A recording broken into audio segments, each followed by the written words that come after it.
Lazy టైంలో ఏమి వండాలనిపించలేనప్పుడైతే ఇలా సోయాబీన్ బాత్ అయితే చేయండి. రియల్లీ ఇట్స్ అమేజింగ్ టేస్ట్ అన్నమాట. నేనైతే చెప్తున్నాను, చాలా అంటే చాలా బాగుంది. ఇందులో బిర్యానీ స్పైసెస్ అయితే ఏమి వేసుకోకూడదండి. అవి వేసామంటే కంపల్సరీగా అది బిర్యానీ అయిపోతుంది. కాబట్టి సింపుల్గా ఉల్లిపాయలు, పచ్చిమిరపకాయలు, టమాటాలు, ఉప్పు, కారం, పసుపు, ధనియాల పొడి ఇవన్నీ సింపుల్గా వేసేసుకోవాలి. కొంచెం నేనైతే టేస్ట్ చేంజ్ చేయడం కోసం నేను మటన్ది మసాలా వేసాను అనమాట. ఇవేమో సోయాబీన్. నేను క్వాంటిటీ అయితే కొంచెం నేను ఒక చిన్న గ్లాసే తీసుకున్నాను. దానికి తగ్గట్టుగా అయితే సోయాబీన్ ఎక్కువ తీసుకోవాలన్నమాట. ఎందుకంటే ఇది సోయాబీన్ టేస్ట్ రావాలి కాబట్టి సేమ్ క్వాంటిటీలో బియ్యం ఎలా తీసుకుంటామో అదే క్వాంటిటీలో సోయాబీన్ తీసుకున్నామంటే చాలా టేస్టీగా ఉంటుంది బియ్యం. అలానే సోయాబీన్ కూడా బాగా ఫ్రై అవ్వాలి నూనెలో. ఫ్రై అయిన తర్వాత ఒక గ్లాస్కి 2 గ్లాసులు వాటర్ పోసేసుకోవడమే. నిజంగా టేస్ట్ అయితే చాలా బాగుంది.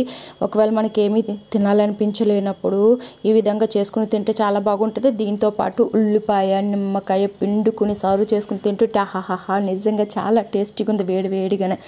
ఇలా ఒకసారి మీరు ట్రై చేయండి. ఎలా వచ్చిందో కామెంట్ చేయండి. సో ఫ్రెండ్స్, నా ఫస్ట్ టైం నా వీడియో చూసినట్టయితే నా వీడియోని లైక్ చేయండి, షేర్ చేయండి, సబ్స్క్రైబ్ చేయండి. మీ ఒక్క లైక్ వల్ల ఇంకొంతమంది చూసే అవకాశం ఉంటుంది.